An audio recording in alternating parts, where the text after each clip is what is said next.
The death of the steamship Admiral Nakhimov is considered the worst disaster of the Black Sea Fleet of the Soviet Union.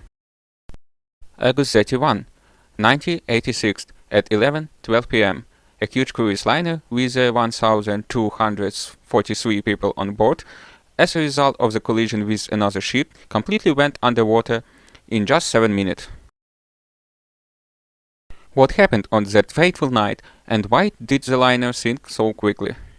We will very briefly go through the history of the legendary ship, tell about its last voyage, and about the strange behavior of certain people who managed the situation. The steamship Admiral Nakhimov was built in 1925 in the German city of Bremen and was first named Berlin. It is 570 feet long, 68 feet wide, 38 feet high, 29 feet draft, 30 knots top speed, 276 crew, 1,500 passenger capacity.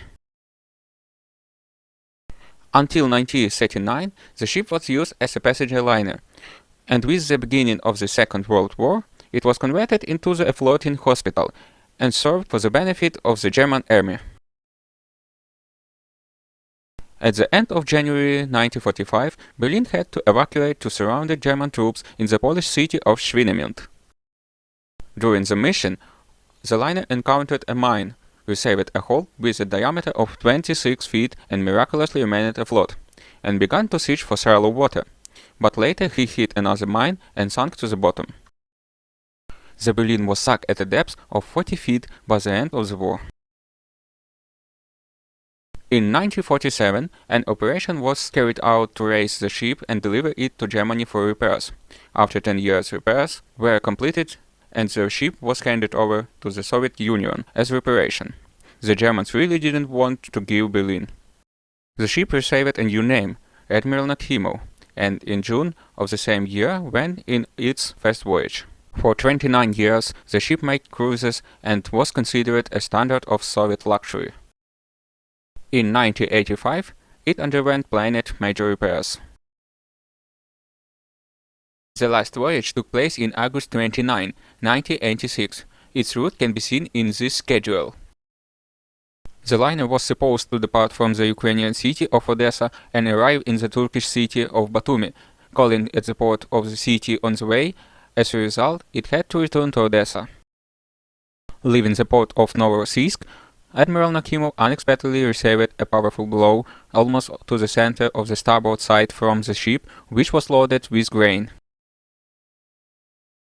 2 months before the accident, the chief dispatcher of the Novorossiysk ports sent a telegram to Canada with a request to speed up the delivery of a cargo of barley grain to be delivered by dry cargo Pyotr Vasov.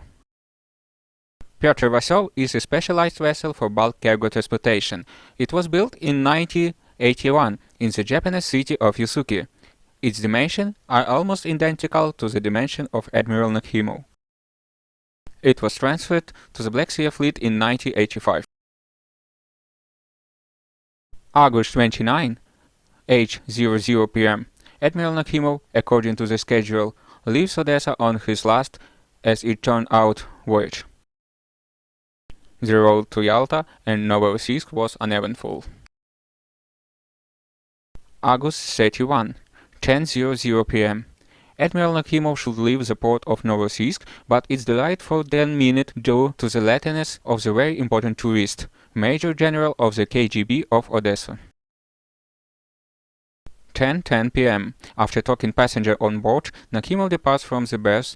At the same time, dry cargo Pyotr Vasov is approaching the port at the speed of 12.5 knots, which is sailing to Novorossiysk to upload Canadian ballet. The captain of the cargo ship, Viktor Tkachenko, having climbed into the bridge, take control and turn on of the monitor, SARP, of the system of automated radar tracking of the course. 10:47 p.m. The captain of the cruise liner, Vadim Markov, contacts the captain of the dry cargo ship and asks him to let him pass. I'll choose according to maritime rules. It was the Admiral Nakhimov who should have passed besides, none to the ship change course, which of the violation of the rules of divergence of ship. According to the rules, both ships on an oncoming course should change their direction by 10-15 degrees to the right and diverge on the port side, but no one wanted to waste time. From Pyotr Vassil, they gave the go-ahead for the cruise liner to follow the same course without reducing speed. 11:00 p.m. 12 minutes before the collision, Vadim Markov, having set the speed of Admiral Nakhimov to 12 knots at a course of 160 degrees, went to his cabin, leaving his assistant behind. 11:05 p.m. The assistant captain of the cruise liner starts to get nervous. He calls the dry cargo ship and asks, "Are you going to let us through?" He had to repeat the question several times, after which Viktor Tkachenko answered, "Yes, we are going on a course of 35 degrees. Go your own course and there will be no problems." The dry cargo did not change its course and speed, and the assistant on the cruise liner ordered it to turn 5 degrees to the left. 11:07 p.m. The assistant on the cruise liner again turns 5 degrees to the left and calling the dry cargo, says, "What are you doing? We are going to collide." The cargo ship replied, "Everything is fine." After which Pyotr Vassil reduced its speed to 9 knots but did not change its course. 11:09 p.m. Admiral Nakhimov turned to the left by another 10 degrees and called Pyotr Vassil, but the bulk carrier ignores the call. 11:10 p.m. 2 minutes before the collision, Pyotr Vassil reduced speed to 5.4 knots without changing course. 11:11 p.m. Pyotr Vassil includes the engine mode full back, but the heavy ship continues to drift by inertia. The crew of Admiral Nakhimov notices in the darkness of the night the silhouette of a huge vessel, which is heading straight for them at high speed. They do not know what to do in a panic. 11:12 p.m. Pyotr Vassil ramps and peers at the starboard side of Admiral Nakhimov. He entered the engine room with his nose and made a hole in it, with a diameter of 25 by 32 feet. The liner immediately lost electricity. Due to the fact the reverse gear was engaged, the dry cargo immediately began to move back. When its nose left the engine room, thousands of tons of ocean water rushed into the breach, and the fate of the liner was decided in 7 minutes. It began to roll rapidly to starboard and dive into the water. At the time of the accident, the passenger doors on the cruise liner were not closed, which is a gross violation of safety techniques for the operation of the vessel. This device performs the function of bulkheads and prevents water from entering other compartments. If Captain Vadim Markov had followed the instruction, the liner would have sunk for almost a day.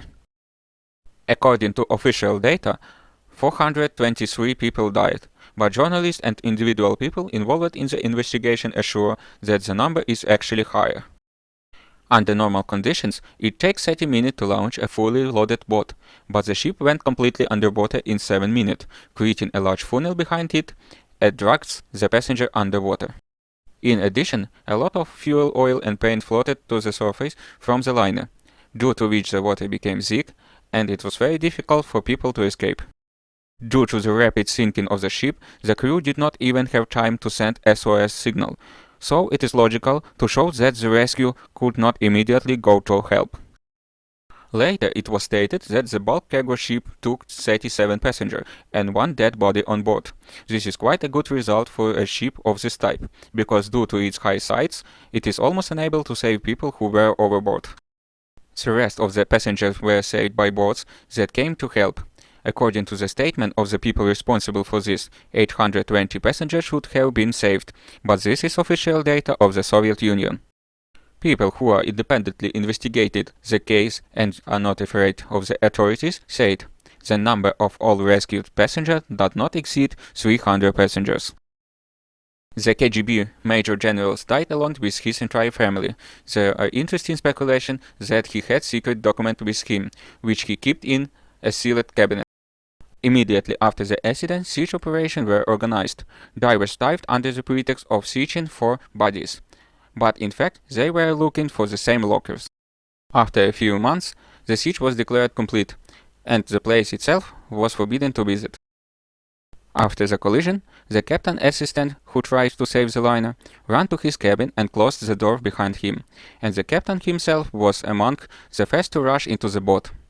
Only 1 boat was launched. In 1987, the trial of the captain of both ships took place in the city of Odesa. Both captains were sentenced to 15 years in prison, but they were released after 5 years. Dry cargo Pyotr Vassil received minor damage to the bow. It was repaired, renamed Podolsk, after which it continued sailing until 2012, when it was dismantled for metal. The disaster of Admiral Nakhimov is quite mysterious and incomprehensible to the end. The USSR destroyed the data about that happened so that nothing would be learned about them in the West. That's all. Please write your opinion in the comment, like and subscribe to the channel. We have something to tell.